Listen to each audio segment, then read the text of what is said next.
All right, guys, welcome back. This is part 2 of episode 3 with our guest, Professor Linda Rourke, and let's get right into that. Why crim? Why crim over all the other sub specializations? There we go. Okay. Of forensic science. And there are a lot of specializations in forensic science. Give us a couple. Rattle a couple off. Well, there are a lot. There are some that you've also learned about in the program, like toxicology. I know you're going to have another segment on that. There's forensic molecular biology. I know you're going to have another segment on that. But then there are other areas which require, just different kinds of education and specialization. Forensic medicine, you got to go to medical school.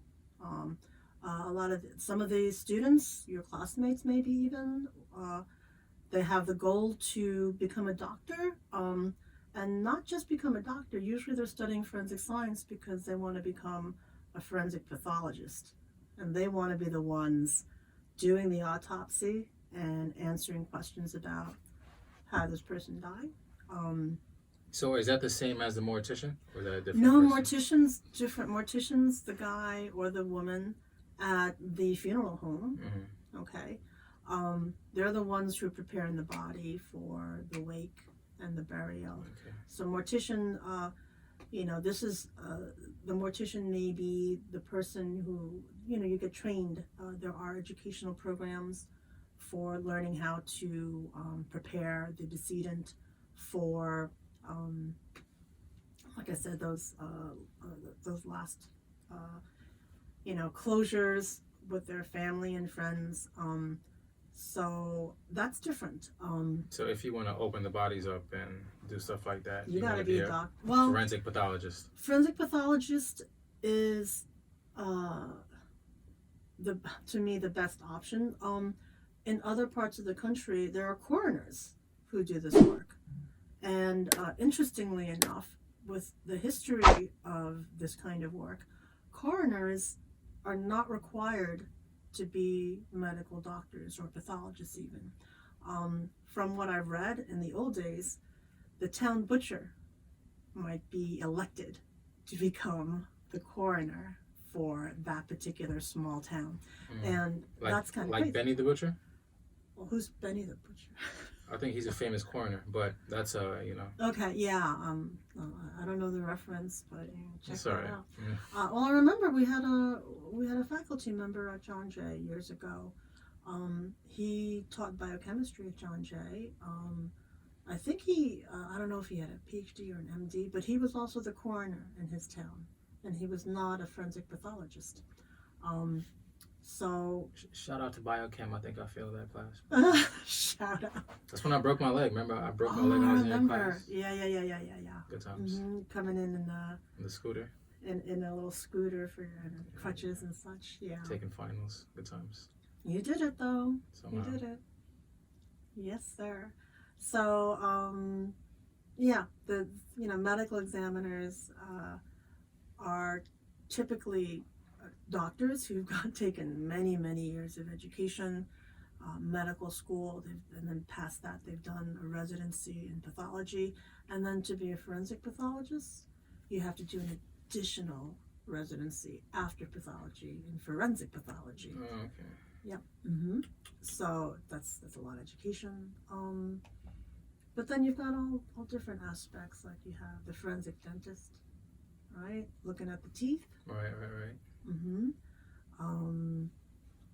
It's just and new worlds here. You think you have like digital, forensic digital evidence specialists. Yeah, I see that a lot. Which is, typically those fellas and those ladies are not required to do the general chemistry, the organic chemistry, all the sciences in those ways. They do digital science courses. They do computer science courses, and they're trained to look at, the hardware and the software, and so it's another specialization. I'm jealous of those people. They always get paid a lot, but hey. Well, in reference to crim, how do you know if you're like have a knack for crim? I guess for me, I always thought I was pretty decent I always loved science, of course. So and I always thought I was pretty decent with my hands, and I thought crim was a pretty good intersection of those two roads, because even my thesis, it was kind of a pretty hands-on project. It wasn't like me just typing away and things happening. I really got into it. So I don't want to say what qualities, but I'll say, yeah, just how do you know if you can take that route? I think it's hard to know at the beginning, because I think a lot of people watch television, and that's the first way that they learn about forensic science, and it sounds pretty cool, but that's not necessarily the only reason why people choose to look into the possibility of forensic science as a career. I think a lot of the people who choose forensic science, in addition to perhaps liking science, I think sometimes the overriding thought process is, I like the idea of being able to solve crimes. I like the idea of being able to help society, because I don't know if you realize this already, getting into this field, you're not going to be making the $1 million. Okay, you're typically going to be a public servant. Mm-hmm. Most people, not all, you can get a job in a private laboratory. Don't scare away all the future people. I'm doing this to get people. You're scaring away. No, I think people need to know what they're getting into, right? Imagine you finish all this and you're like, wait, that's the salary you're going to offer me? I don't think it's a bad salary, honestly. But in terms of, making a lot of money, keep in mind, most jobs are government jobs. There are some jobs in private laboratories that do consulting, but most of the jobs that my students take after they finish their degree at John Jay, whether they're undergrads or grads, graduate students, they're with government agencies. Might be a police department laboratory, it might be a medical examiner's office laboratory, it might be a federal laboratory. There's lots of those. So all of these are government jobs. They don't pay terrible, but they're not going to pay the same as if you go into investment banking, let's say, and you get those 6-figure bonuses every year. You're not going to see that with forensic science, but you will see, I think, pretty decent salaries and good benefits with government jobs, and hopefully, the ladder to continue up in the career, where you start off maybe doing technical work, then you move on to supervisory roles, and there's all kinds of possibilities. Right. But what I was starting off with, this is why Julian calls me in to do this. I talk a lot. That's my job. My job is to talk to people about this kind of stuff. So you're like, 10-15 minutes, and here we are 3 hours later. But anyway, we'll make 6 episodes out of it. Yeah, we'll make 6 episodes out of this. So I think while the idea of doing forensic science might capture the imagination, because people like the idea of being the detective, and they like the idea of being able to help solve crimes, that when it comes down to it, this is what you don't see in the TV shows. You don't see that some of the scientists in the lab have spent so many years learning general chemistry, developing practical skills in the laboratory, taking math courses like calculus and probability and statistics, and working with instruments, the gas chromatography, mass spectrometer, all those multisyllabic things that, the ordinary person would hear and say, what is that?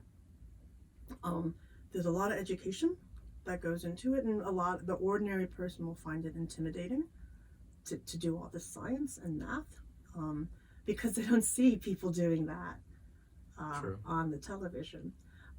And the other part of it is, the thing you don't see on television is, you don't see these people spending hours writing reports, documenting information, because that's the boring stuff. It's the tedious stuff. You're not, out doing, at the scene, and that's all you're ever doing. There's a lot of time spent doing bureaucratic, administrative report writing, preparation for testimony, let's say, and all these things which they don't show you that different aspect of the work. I just had a couple of interns last semester working at a medical examiner's office. I run the internship program for the undergrads at John Jay. Professor Rourke has 30 jobs at John No. Jay. One of which was not accepting me when I first applied I into the was program. not You rejected me. I You wasn't the rejected only me. one. There was a whole bunch of people. I had to try like 2 or 3 times. No, and don't I think 2 she or was 3 the one times. who kind of said, No, he's not ready. Well, if you're forcing me to make that recollection, I think you didn't have a physics course yet. I failed physics. But so basically, when we did let you in, we knew that you were taking some of the courses that were required to get into the program. And we did give you the chance. And look, here you are with that degree in hand. At some point, you're probably going to bring that in to show all your podcasts. Maybe I should like frame it or do something You should. nice with it. I don't know. You It's should. paper. It's weird. It's like, it's just paper. Yeah, but it's the meaning that it holds. Yeah, they should make it out of glass or like wood or something like that. Mm. So, the 2 students who were interns were when they, sent their updates, their reports to me, they're like, yeah, I was surprised that there was so much bureaucratic documentation, all the, the administrative work. Yeah, I definitely was annoyed writing so much in lab. Yeah, and wait until, you're working in this field. There's going to be a lot of report writing, documenting things. It's tedious, and it's a part of the job. It's part of what gets things done. So I think if the person who's thinking about studying forensic science at least has this basic understanding that they have to become a scientist in order to do forensic science. It's the words in there, forensic science. This is true. That if they enjoy the sciences like you said you did, then this is something that they can approach. And learning science is not always easy. And being someone who's willing to take on a challenge, put the hard work into doing the reading, doing the thinking, right? True. Yeah, and developing your thinking skills. I think that people who are willing to take on those challenges, because another perspective in doing forensic science and criminalistics particularly is problem solving. Yeah, but I feel in any field you go into, the deeper you go into it, it's going to be you're going to have to like work on the way you think and think critically about everything, and then have problem solving skills. Even as a writer, you got to figure out how to be a better writer, I assume. This is true. I think that going through life, maybe having a good understanding of what's going on, whether it's at work or at home or whatever situation, and having a mind to think about different details, being open-minded about things, and then taking information and thinking about it in a way for problem-solving purposes. I think that's, you don't have to say, oh, that's only criminalistics. This is any aspect in life. Yeah. But in criminalistics, I think it's a key aspect in terms of the approach. Definitely. Yeah. I think that's what people maybe get scared of it, because they think you probably have to maybe do too much stuff. But I really feel that anything you do is going to be just a lot of problem solving the deeper you get into it. And that's any role. I think the average student who graduates with a science degree, and it doesn't even have to be a forensic science degree, although I think it's better if you have studied forensic science before you head into a forensic science career. Yeah. Typically with the bachelor's degree, you start off doing technical work. So you're not being required necessarily to do the heavy hitting. this is something that becomes part of moving up the career ladder. So in the beginning, as a technician, you might be running the instruments to analyze different kinds of evidence, but your supervisor is going to be taking the results, the data that you collect, and using that. Your supervisor is more likely to be developing a report, for instance, Right. than the technician. And after you've put in some time doing the technical work, and there's training, there's practice, and there are different levels before you get to the next level, and maybe you get to the point where you're doing supervisory work. And you got to think a little bit more about what True. the deal is. But that's the life, I suppose. Nah. So, since you've been in the field for as long as I've been born, where do you see crim? Damn. Thanks. Oh, I didn't mean it like that. I meant to be nice about it. No, that's cool. That's okay. I guess it gives me, she's been in the field for a long time. Maybe it's worthwhile to listen to what she has to say. I guess at least the criminalistics, like subject division, criminalistics field, where do you see that going? Like, what are your, or at least, yeah, I'll say that. Where do you see it going? What are your aspirations? Like, what are some things you want to see done in that aspect? I think that some of it requires like a look at the way that it's currently being done. And so, remember I talked about how, you have the lawyers who do the reconstruction, they're at the end of the trial giving their take on this is how it happened. Right.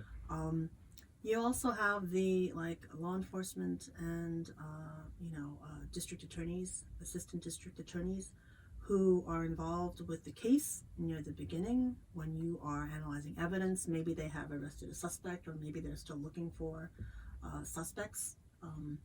And so there's a lot of input by people who don't have a science background. And in some ways, if there isn't a good conversation or good communication between the scientist in the lab and the non-science people in the legal and the law enforcement areas that are coming into play over here, that you might not get the best resolution for that case, because if people who are not scientists are making the main decisions about how the evidence should be analyzed, then they might not know that there might be something else that could be important to look at, to answer questions about. True. And the field currently is heading in a direction where you have a lot of, I'm not saying there shouldn't be standardization of how people do things, but sometimes the standardization goes to this extreme where there's not flexibility in how you can approach a particular evidence problem to be solved. And I think that when you basically tie the hands of the analyst and say you can only do these things and you can't really veer from that, you might actually make it harder to get the best resolution for answering questions about the evidence. Right. And one of the things I learned from my own mentor, Dr. Peter DeForest, was that the scientists really should be right at the beginning processes where the evidence is being collected, because if you don't have that, if you don't have a scientific viewpoint right where the evidence is being collected, at the place where the event of interest is being processed, analyzed, what happened over here, how did things happen, if you don't have someone who can think about it from a scientific viewpoint, you might be losing things, you might be missing things. And makes sense. Once you are out of the scene, you might not have an opportunity to go back and collect important evidence. I've seen cases where you look at the photographs later on and you ask questions about, what did they do with this evidence over here? Did they collect that stain over there? And they're like, they didn't know it was relevant, so they didn't. And it's more likely because you didn't have someone thinking scientifically at that point in time, and then you don't have the opportunity to analyze the evidence that's relevant. So having more scientific input right at the get-go, right at the scene. I know Dr. DeForest refers to this as the front end, right at the beginning, where the evidence is collected. And I think it's important to have good communication between the scientists and other people who are involved, the lawyers, the prosecutors, defense attorneys. We're going to have your law enforcement, involved with this. And I think not just in forensic science, but in life, when people don't communicate well, you do not get the best resolution of a situation. True. Right? True. When people don't make the effort to talk, I mean, I don't want to get into politics here, but what's been going on in our country. Yeah, I hear you. It's one example. It's not the only thing. It's a failure to communicate.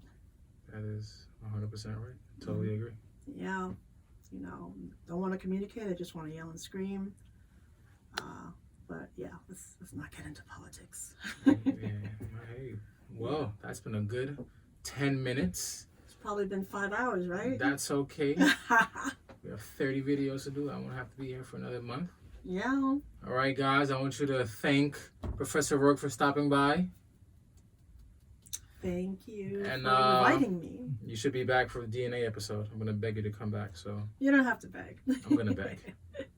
And you guys know the vibe. If you like what you've seen, like and subscribe. What was this, episode 3?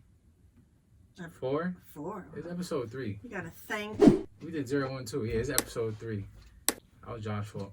So if you guys have anything to say, any questions, hit me up at jforensics2020@gmail.com. That's J4ENSICS2020@gmail.com.